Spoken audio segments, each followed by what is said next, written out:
पुणे लोकसभेसाठी रवींद्र धंगेकर इच्छुक आहेत। पक्षाने संधी दिल्यास लोकसभा लढणार आणि पुण्याच्या जागेबाबत वरिष्ठांकडे इच्छा देखील व्यक्त केली अशी माहिती आमदार रवींद्र धंगेकरांनी दिली आहे। तर पुणे मतदारसंघात 30 वर्षांपासून काम सुरू आहे असं देखील धंगेकर म्हणाले।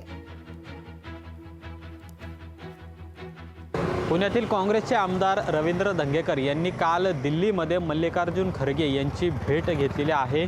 स्वतः धंगेकर आपल्यासोबत आहेत।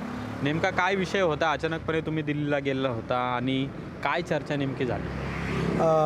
काल दिल्लीमध्ये पक्षाची बैठक होती, जे महाराष्ट्रामध्ये आणि देशामध्ये समन्वयक नेमले होते त्यांची बैठक होती। त्या बैठकीला खरगे साहेब अध्यक्षतेखाली ती बैठक झाली आणि देशामध्ये जे जे मतदारसंघ आहेत त्याची चाचपणी ते काल दिल्लीमध्ये झाली। मला सातारा शहर आणि जिल्हा हे दोन्ही समन्वयकपदी नेमणूक केली।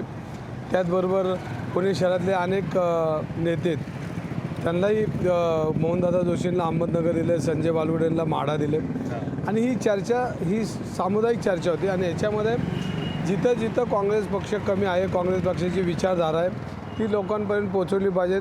काँग्रेस पक्षाचे तळागाळामध्ये बूथ कमिट्यापर्यंत काम केलं पाहिजे अशी ती चर्चा झाली। त्या चर्चेमध्ये संपूर्ण चर्चा ही साधक बाधक चर्चा होऊन या चर्चेमधनं जे जे काही समन्वयकांनी काम केलं पाहिजे, खालच्या लोकांपर्यंत काय काम करण्याची कशा पद्धतीने केलं पाहिजे ह्याची चर्चा झाली। उमेदवारीची कुठली चर्चा झाली नाही, पण तुम्ही पक्षाकडं उमेदवारी मागितलेली आहे। माझ्याबरोबर 20 लोकांनी मागितलेली आणि मग पक्ष जो ठरवून त्याला तो उमेदवारी येईल।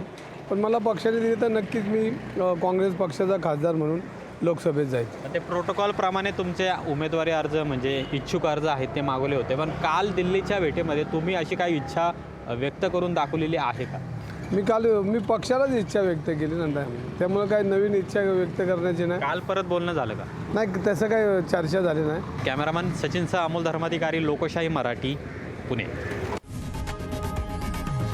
लोकशाही मराठी ऐका, पहा, जागरूक रहा।